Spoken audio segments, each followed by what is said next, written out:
2018 सालीपासून आम्ही साखरवाडीत बुद्धविहारासाठी जागा मागत आहे, परंतु आम्हाला आजता काय 2 दशक झाले अजूनही जागा आम्हाला मिळालेली नाही. आमच्या अत्याचार केला जात आहे. तरी कसंही करून आम्हाला ग्रामपंचायतीने जागा तिथं मिळालीच पाहिजे, कुठेही का होईना, पण आम्हाला तिथं बौद्धविहाराला जागा मिळालीच पाहिजे हे आमचं निवेदन आहे. आता आमचे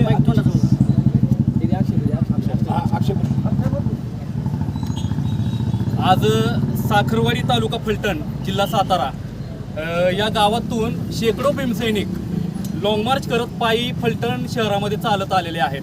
प्रमुख आमची मागणी अशी आहे की साखरवाडीमध्ये गेल्या 26 वर्षापासून संघर्ष सुरू आहे तो बुद्धविहारासाठी, समाजाला प्रार्थना करण्यासाठी आणि समाजाची कुठलीही बैठक घेण्यासाठी आमच्याकडे जागा उपलब्ध नाही. तर वेळोवेळी आम्ही ग्रामपंचायतीकडे अगदी कलेक्टर ऑफिसकडे सुद्धा आम्ही मागणी या गोष्टीची केली होती, परंतु सगळीकडून आम्हाला कोणताही प्रतिसाद मिळालेला नाही. थोडक्यात आम्हाला नकारच मिळालेला आहे. आणि याकरिता आज आम्ही लॉंग मार्च घेऊन फलटण या ठिकाणी आलेलो आहेत. आणि आम्हाला अशी अपेक्षा आहे की इथले जे लोकप्रतिनिधी आहेत, आमदार साहेब असतील, खासदार साहेब असतील किंवा संबंधित तहसीलदार असतील, तर हे आम्हाला न्याय देतील.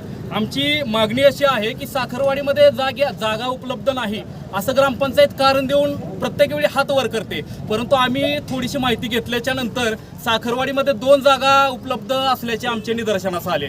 ते एक जागा ज्या ठिकाणी जुनं पोलीस स्टेशन होतं, ते पोलीस स्टेशन 1999 साली नवीन ठिकाणी गेलेलं आहे आणि तेव्हापासून जुन्या पोलीस स्टेशनची जी जागा आहे ती जागा पडू नये, तर त्या जागेमध्ये समाजाचं बुद्धविहार व्हावं अशी आमची एक मागणी आहे.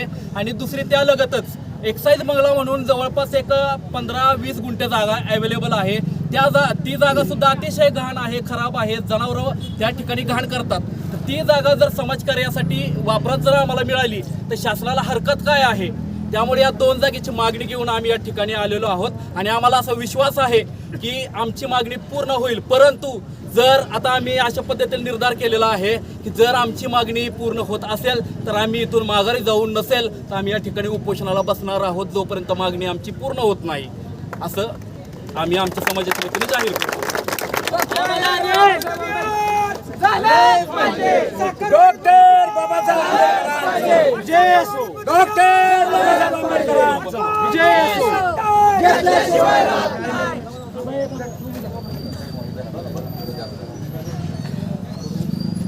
सर्वांना क्रांतिकारी जय भीम. आज खऱ्या अर्थाने अभिमान वाटतोय की लहान मुलांबरोबर माझ्या आया बहिणी, माझे भाऊ, माझे बांधव या ठिकाणी महामानव डॉक्टर बाबासाहेब आंबेडकर यांच्या स्मारकासाठी एवढ्या लांब 30-35 किलोमीटर चालत आलेले आहेत. उन्हाची पर्वा केली नाही, कसल्याच गोष्टीची पर्वा न करता सर्व भीमसैनिक, भीम अनुयायी आणि माझ्या आया बहिणी या ठिकाणी प्रमुख मागणीसाठी आलेले आहेत. मला आठवतंय की याची सुरुवात आम्ही केली होती, त्याचबरोबर आमचे जे ज्येष्ठ पॅन्थर आहेत ते या ठिकाणी आहेत. सर्व आमच्या माता भगिनी त्यावेळेस साक्षीला आहेत. मला वाटतं 2018 मध्ये ज्यावेळेस 6 डिसेंबर 2018 ही तारीख जी आहे ती माझ्या डोक्यामध्ये फिटच आहे, कारण इन्सिडेंटसुद्धा म्हणजे एक घटना त्या ठिकाणी घडली होती. मला म्हणजे सांगतानाही दुःख होतंय की प्रशासन ज्या संविधानावर डॉक्टर बाबासाहेब आंबेडकरांनी लिहिलेल्या संविधानावर संपूर्ण भारत देश चालतो आणि त्यांच्याच नावासाठी असणाऱ्या त्यांच्याच समाजातील लोकांना समाज मंदिर सुद्धा या ठिकाणी संघर्ष करून मिळवावं लागतंय. आणि ती संघर्ष आपण या ठिकाणी यांच्या माध्यमातून बघू शकताय. फक्त समाज मंदिर महत्त्वाचा मुद्दा म्हणून समाज मंदिर नाहीये, परंतु आमच्या अस्मितेचा प्रश्न म्हणून डॉक्टर बाबासाहेब आंबेडकरांचं नाव त्या ठिकाणी असणार आहे. आणि त्यांच्या या नावासाठी आज लहान थोर अशी त्या ठिकाणी 25-30 किलोमीटर 35 किलोमीटर या ठिकाणी चालत आलेले आहेत. 6 डिसेंबरला आपण निंबोरे या ठिकाणी डॉक्टर बाबासाहेब आंबेडकरांची आस्थे आहेत आणि त्या ठिकाणी दरवर्षीप्रमाणे आम्ही जातो. 2018 साली ज्यावेळेस अक्षय साळवे आणि त्याची संपूर्ण टीम माझ्याकडे त्या निंबोरे गावामध्ये भेटायला आली, आम्ही भेटलो त्यावेळेस माझी तब्येत सुद्धा ठीक नव्हती, रक्तदान केलं होतं, परंतु त्यांची एकच म्हणणं होतं की तुम्ही त्या ठिकाणी चला. आणि मी एवढा विषय डोक्यात घेतला नव्हता की बाबा त्या ठिकाणी गेल्यानंतर एवढं भयंकर परिस्थिती त्या ठिकाणी निर्माण झाली असेल, विचार करण्याजोगी परिस्थिती त्या ठिकाणी निर्माण झाली होती. सत्तेत मला एवढं सांगायचं आहे माझ्या सर्व बांधवांना की सत्तेत असणारे सुद्धा आपल्यासाठी काही करू शकत नाहीत आणि विरोधकात मध्ये असणारे सुद्धा आपल्यासाठी काही करू शकत नाहीत. आपला बाप ही लढलाय आणि आपल्याला ही लढायची वेळ आता आलेली आहे. त्यामुळं ज्या वेळेस त्या ठिकाणी मी गेलो, मी असेल, महादेव गायकवाड असतील, हरीशाप्पा काकडे असतील, आणि आमचे संबंध या ठिकाणी अक्षय साळवे यांच्या बरोबर गेलो असता त्या ठिकाणी एक वेगळं चित्र बघायला मिळालं. संपूर्ण गाव एकत्र झालं होतं आणि त्या ठिकाणी असणारा त्यावेळेचा त्यांचा जो सरपंच आहे त्या सरपंचाने प्रामुख्याने त्या ठिकाणी विरोध केला होता. अख्खं गाव या बौद्ध समाजाच्या विरोधात, बौद्ध समाजाच्या मागणीच्या विरोधात अखंड गाव साखरवाडी शहर पूर्ण एक झालं होतं. त्यावेळेस आम्ही बघितलं ह्या 5-10 पोरांना अख्ख्या पोलीस प्रशासनाने घेरलं होतं. 6 ते 7 पिंजरं त्या ठिकाणी आले होते. फक्त एकच विषय होता की या मुलांनी आपल्या बापाच्या नावाची मागणी केलेली आहे, आपल्या बापाच्या नावासाठी समाज मंदिराची मागणी केलेली आहे.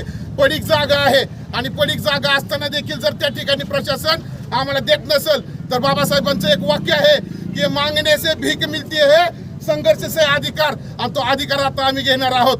पुढे भविष्यात काहीतरी झालं, आता एवढं लक्षात ठेवा सर्वांना, माझ्या आया बहिणींनो, माझ्या भावांनो, जोपर्यंत त्या जागेचा निकाल लागत नाही तोपर्यंत आपल्याला या तहसीलदार कार्यालयाच्या बाहेरनं उठायचं नाही. उठणार का कोण? उठणार का कोण? त्यामुळं एक मोठी एक गाठ बांधायची आपल्या मनाची आणि आपल्याला हा संघर्ष तयार करायचा आहे. त्यावेळेस 2018ला अक्षय साळवे असतील आणि 5-6 आमचे भीमयोद्धे असतील, त्यांच्यावर गुन्हा दाखल झाला. 5-6 वर्ष ती केस चालू झाली, परंतु काय त्यामध्ये तथ्य नव्हतं आणि कोर्टाने त्यांना निर्दोष मुक्त तर त्यांची त्यामध्ये केली होती. आणि त्याचबरोबर हा अक्षय साळवे असेल, काका असतील, सर्व माझ्या महिला बंधू आणि सगळे ज्येष्ठ आणि सर्व तरुण बांधव असतील, त्यांनी तेव्हापासून आजपर्यंत कसलीच लढाई सोडली नाही आणि लढत राहिलेले आहेत. मला एवढं सांगायचं आहे की फलटणच्या वतीने आम्ही सर्व भीमसैनिक या लढ्यामध्ये सामील आहोत आणि काही जरी झालं तरी मागं हटणार नाही, एवढा या ठिकाणी हसनिकाकडे शब्द देतो. सांगतो जय भीम, जय बुद्ध, जय भारत. डॉक्टर बाबासाहेब आंबेडकरांचा, डॉक्टर बाबासाहेब आंबेडकरांचा.